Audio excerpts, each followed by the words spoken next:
ወደ ኢየሩሳሌምም ቀርበው ወደ ደብረ ዘይት ወደ ቤተ ፋጌ ሲደርሱ ያን ጊዜ ኢየሱስ ከደቀ መዛሙርቱ 2 ላከ፣ እንዲህም አላቸው፣ በፊታችሁ ወዳለችው መንደር ሂዱ። በዚያን ጊዜም የታሰረችን አህያ ውርንጫንም ከእርሷ ጋር ታገኛላችሁ፣ ፈትታችሁ አምጡልኝ። ማንም አንዳች ቢላችሁ ለጌታ ያስፈልጉታል በሉ፣ ወዲያውም ይሰዳቸዋል። ለጽዮን ልጅ እነሆ ንጉሥሽ የዋህ ሆኖ በአህያ ላይና በአህያይቱ ግልገል በውርንጫይቱ ላይ ተቀምጦ ወደ አንቺ ይመጣል በሏት ተብሎ በነቢይ የተነገረው ይፈጸም ዘንድ ይህ ሆነ። ደቀ መዛሙርቱም ሄደው ኢየሱስ እንዳዘዛቸው አደረጉ። አህያይቱንና ውርንጫዋንም አመጡለት፣ ልብሳቸውንም በእነርሱ ላይ ጫኑ፣ ተቀመጠባቸው። ከሕዝቡም እጅግ ብዙዎች ልብሳቸውን በመንገድ ላይ ያነጠፉ፣ ሌሎቹም ከዛፍ ጫፍ ጫፉን እየቈረጡ በመንገድ ላይ ያነጥፉ ነበረ።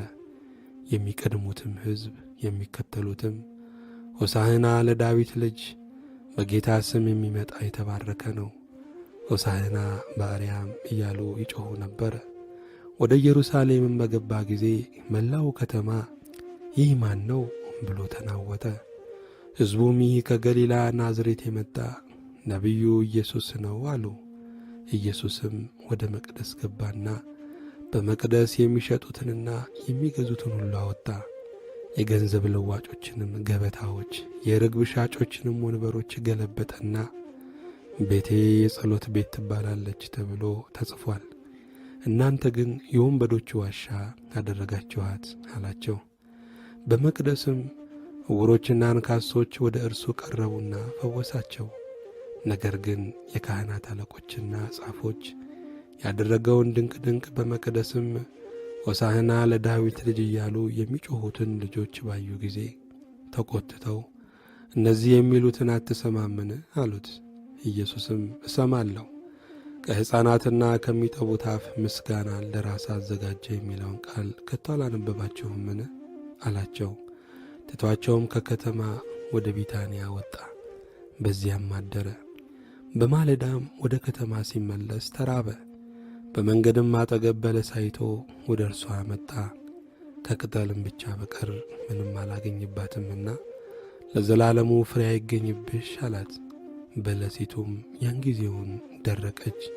ደቀ መዛሙርቱም ይህንን አይተው በለሲቱ ያን ጊዜውኑ እንዴት ደረቀች ብለው ተደነቁ። ኢየሱስም መልሶ እውነት እላችኋለሁ እምነት ቢኖራችሁ ባትጠራጠሩም በበለሲቱ እንደሆነባት ብቻ አታደርጉም። ነገር ግን ይህን ተራራ እንኳን ተነቅለ ወደ ባሕር ተወርወር ብትሉት ይሆናል። አምናችሁም በጸሎት የምትለምኑትን ሁሉ ትቀበላላችሁ አላቸው።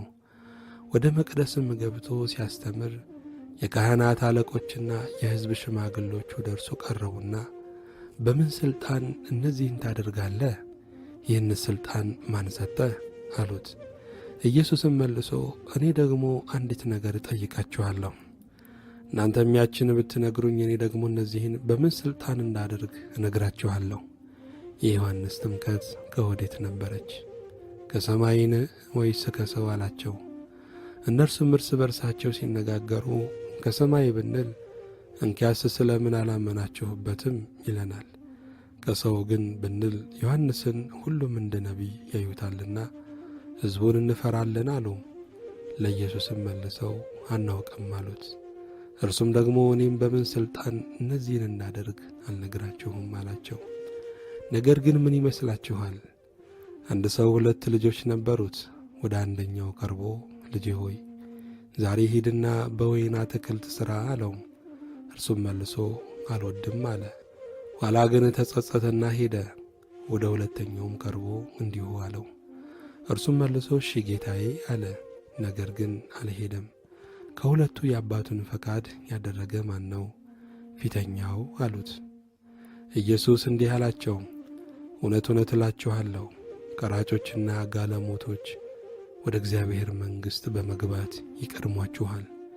ዮሐንስ በጽድቅ መንገድ መጥቶላችሁ ነበርና አላመናችሁበትም፣ ቀራጮችና ጋለሞቶች ግን አመኑበት። እናንተም ይህንን አይታችሁ ታምኑበት ዘንድ በኋላ ንስሐ አልገባችሁም። ሌላ ምሳሌ ስሙ። የወይን አትክልት የተከለ ባለቤት ሰው ነበረ። ቅጥርም ቀጠረለት፣ መጥመቂያም ማሰለት፣ ግንብም ሠራና ለገበሬዎች አከራይቶ ወደ ሌላ አገር ሄደ። የሚያፈራበትም ጊዜ ሲቀርብ ፍሬውን ሊቀበሉ ባሮቹን ወደ ገበሬዎች ላከ። ገበሬዎቹም ባሮቹን ይዘው አንዱን ደበደቡት፣ አንዱንም ገደሉት፣ ሌላውንም ወገሩት። ደግሞ ከፊተኞች የሚበዙ ሌሎች ባሮችን ላከ፣ እንዲሁም አደረጉባቸው። በኋላ ግን ልጄንስ ያፍሩታል ብሎ ልጁን ላከባቸው።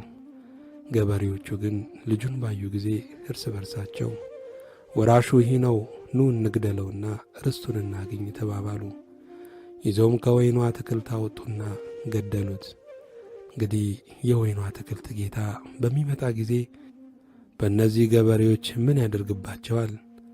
እነርሱም ክፉዎችን በክፉ ያጠፋቸዋል፣ የወይኑንም አትክልት ፍሬውንም በየጊዜው ለሚያስረክቡ ለሌሎች ገበሬዎች ይሰጠዋል አሉት። ኢየሱስ እንዲህ አላቸው፣ ግንበኞች የናቁ ድንጋይ እርሱ የማዕዘን ራስ ሆነ። ይህም ከጌታ ዘንድ ሆነ፣ ለዓይኖቻችንም ድንቅ ነው የሚለውን ከቶ በመጽሐፍ አላነበባችሁምን? ስለዚህ እላችኋለሁ የእግዚአብሔር መንግሥት ከእናንተ ትወሰዳለች፣ ፍሬዋንም ለሚያደርግ ሕዝብ ትሰጣለች። በዚህ ድንጋይ ላይ የሚወድቅ ይቀጠቀጣል፣ ድንጋዩ ግን የሚወድቅበትን ሁሉ ይፈጨዋል።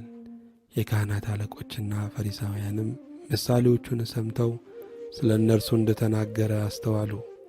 ሊይዙትም ሲፈልጉ ሳሉ ሕዝቡ እንደ ነቢይ ስላዩት ፈሯቸው። ምስጋና ለእግዚአብሔር ይሁን።